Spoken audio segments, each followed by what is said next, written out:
Bek tangguh tim nasional U23 kita, Elkan Bagot dinyatakan sudah pulih dan sembuh dari cedera. Bagaimana starting 11 Sintayong saat menghadapi tim nasional Qatar U23?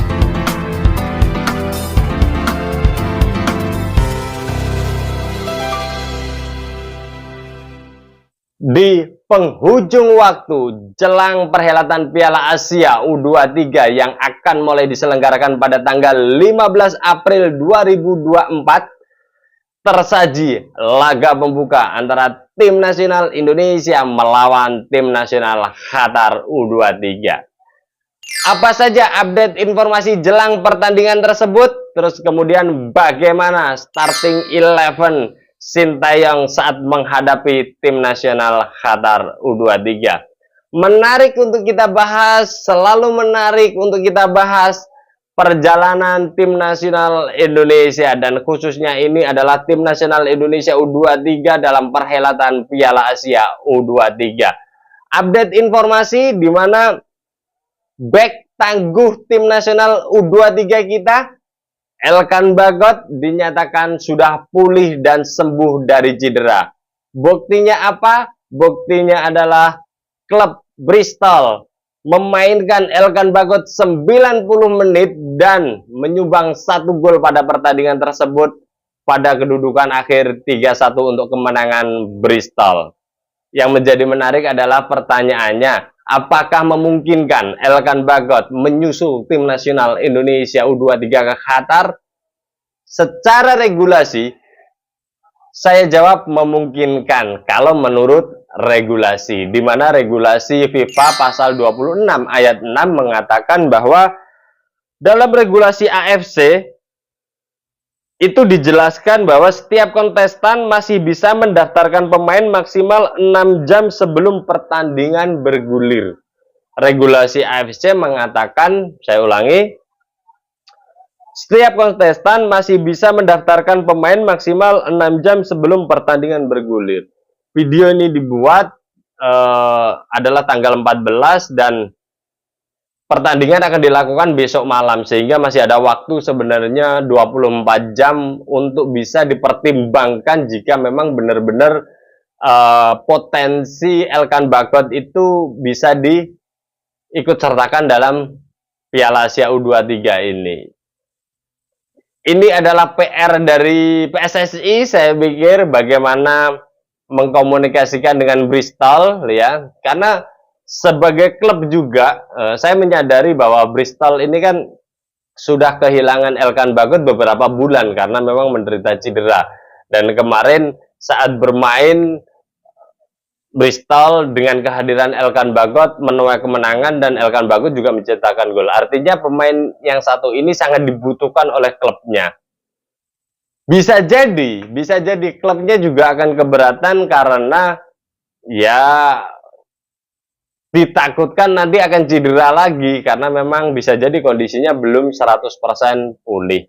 Nah, ini yang perlu dikomunikasikan oleh PSSI dengan klub Bristolnya, kemudian berkomunikasi juga dengan Elkan Bagot, bagaimana kondisi yang sebenarnya dan sebagainya, bagaimana kesiapan mentalnya, kesiapan fisiknya memungkinkan tidak jika akan dibawa ke Piala Asia U23 ini. Masih ada waktu untuk bisa menggali informasi lebih berkaitan dengan bek kita yang satu ini, dan saya yakin PSSI sebagai penanggung jawab sepak bola Indonesia dan timnas akan mencoba yang terbaik, ya. Tapi yang pasti Sintayong jelas membutuhkan pemain belakang setelah memang lobby kerasnya juga dilakukan saat Justin Hubner tidak diizinkan ikut ke Qatar, akan tetapi pada akhirnya bisa diizinkan mulai tanggal 17 April nanti. Jadi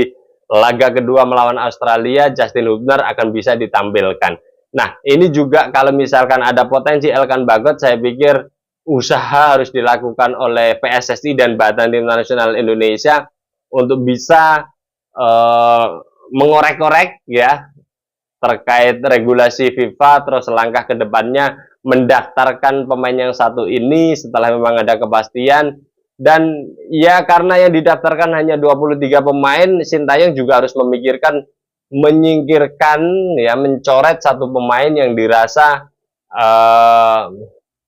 dalam tim memang tidak dibutuhkan gitu, dan menggantikannya dengan seorang Elkan Bagot.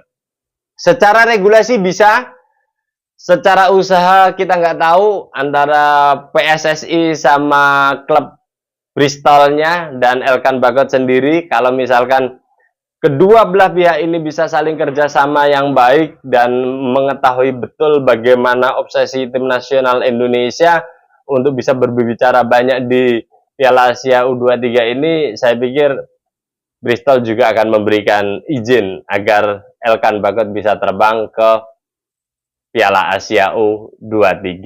Itu berkaitan dengan update informasi yang berkaitan pemain Elkan Bagot. Semoga saja ya, semoga saja akan bisa tampil. Kita harapkan agar lini belakang kita sangat kuat.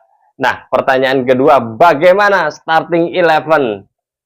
Ya, nah ini kita akan coba bikin otak-atik berkaca dari kebiasaan Sintayong dalam membuat formasi, susunan pemain, pilihan pemain. Meskipun kita kenal bahwa Sintayong punya taktik, strategi yang sangat unik, bahkan surprise, bahkan mengagetkan semua pihak ya. Dan ya itulah Sintayong dengan segala macam kecerdasannya. Akan tetapi meskipun di otak-atik, saya yakin 90% pondasi tim ini sudah bisa dibaca sebenarnya. Ya, kita mulai saja. Di lini belakang, dua pilihan tak tergantikan saya pikir kalau keduanya fit.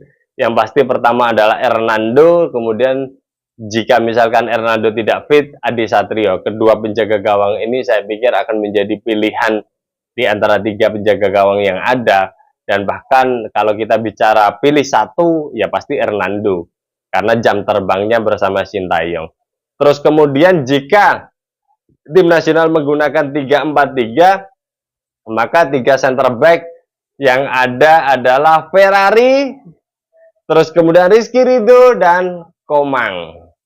Ketiga pemain ini memang sudah dipersiapkan dalam uji coba 2 laga terakhir melawan Arab Saudi dan melawan Uni Emirat Arab ya. Akan tetapi surprise juga jika nanti Elkan Bagot bisa masuk secara mendadak, karena memang ya Elkan Bagot juga sudah lama bersama timnas, sudah sering bermain sama Rizky Ridho, artinya chemistry saya pikir tidak dibutuhkan dalam waktu yang lama, cukup tektokan, komunikasi sebelum pertandingan dan saat di dalam pertandingan saya pikir sudah keduanya sudah bisa mencair. 3 center back ya. Terus kemudian di back kanan Rio Fahmi pilihan utamanya. Kenapa? Karena ya di situ ada Ferrari, ada Rizky Ridho, pastinya Rio Fahmi akan jadi pilihan utama. Kenapa? Chemistry-nya akan lebih dapat karena satu klub ya, chemistry, gaya permainan, kebiasaan passing dan sebagainya akan lebih mengena ke tiga pemain ini sebenarnya. Maka pilihan Rio Fahmi adalah sesuatu hal yang wajar gitu. Terus kemudian untuk back kiri Arhan Pratama tak tergantikan setelah Nathan Cho tidak dilepas klub Heerenveen-nya ya. Arhan Pratama juga sebagai anak kesayangan dari Sintayong juga, terutama ketika taktik dalam upayanya mengganggu, membahayakan gawang lawan. Di situ ada lemparan ke dalam Arhan yang saya pikir memukau semua pihak ya. Beberapa pemain mencoba untuk melakukan itu, akan tetapi pola lemparannya, alur bola lemparannya memang berbeda kayaknya antara Arhan dengan pemain yang lain, dan beberapa gol tercipta lewat buah dari lemparan ke dalam Arhan Pratama, dan saya yakin Arhan Pratama jika fit akan jadi pilihan utama. Terus kemudian di lini tengah ya, sentral, di situ kalau menggunakan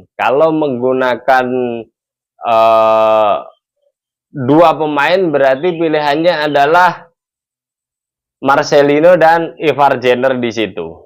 Terus kemudian di depan ada Witan Sulaiman sebelah kanan, terus kemudian sebelah kiri ada Rafael Struijk, dan di ujung tombaknya striker murninya ada Ramadan Sananta. Kenapa tidak Hoki Caraka? Nah, menarik kebiasaan Sintayong saat memainkan Hoki Caraka itu di saat melawan tim-tim berat, yang tujuannya sebenarnya adalah menutup ruang gerak lawan saat membangun serangan ke tim nasional Indonesia dengan cara berlari sana sini mengganggu, dan itu menurut Sintayong efektif dilakukan oleh Hoki Caraka karena muda, punya postur yang ideal, terus kemudian juga mampu berlari cepat juga. Dan ya namanya naluri striker ada saatnya hoki ya, atau laki atau beruntung, artinya ada potensi jika lemparan ke dalam, tendangan bebas atau tendangan pojok bisa jadi Hoki Caraka akan menciptakan gol. Akan tetapi jika tim nasional Indonesia punya potensi permainannya menyerang, biasanya yang dipakai adalah pemain-pemain yang lain. Nah, harapannya adalah Ramadan Sananta, karena Ramadan Sananta ya harusnya bisa akan membuktikan dengan kesempatan yang diberikan Sintayong. Ramadan Sananta ini striker murni yang bola-bola sulit pun kadang bisa jadi gol. Nah, itu surprise-nya Ramadan Sananta sebenarnya. Cuma memang seorang pelatih harus sabar memberikan menit bermain yang lebih banyak, sehingga nanti ada kondisi-kondisi atau peluang-peluang di luar dugaan yang bisa didapatkan Ramadan Sananta dan bisa dikonversi menjadi gol. Itu ketika formasinya adalah 3-4-3 ya. Terus kemudian jika menggunakan formasi 3-5-2 ya, ya itu berarti segitiganya ada di Arkan Fikri, Ivar Jenner terutama di lini tengah ya. Terus kemudian menggunakan Marcelino akan ditempatkan di lini tengah, atau bisa bergantian Bitan yang agak mundur, terus kemudian yang akan menjadi second striker segitiga di depan, karena strikernya tidak satu, strikernya dua, bisa jadi disandingkan Rafael Struijk dengan Ramadan Sananta. Di bawah Ramadan Sananta dan Rafael Struijk ada Witan Sulaiman, terus kemudian yang menjaga kedalaman Marcelino, atau dibalik, Marcelino yang ditaruh di second strikernya, terus kemudian Witannya dimasukkan sebagai bentuk kedalaman atau gelandang serangnya. Itu kira-kira gambarannya ya, dan saya yakin tidak jauh berbeda dengan nanti yang akan ditampilkan Sintayong secara susunan pemain. Akan tetapi secara taktik ya memang pelatih yang satu ini agak misterius ketika dikaitkan dengan taktik dan cara bermainnya. Dan ini menarik, yang menjadi menarik Sintayong, kelebihan Sintayong adalah ini. Dan nanti kita tunggu saja surprise-surprise-nya, surprise yang baik, surprise yang membanggakan, surprise yang bisa mengantarkan tim nasional Indonesia meraih kemenangan perdananya melawan Qatar U23.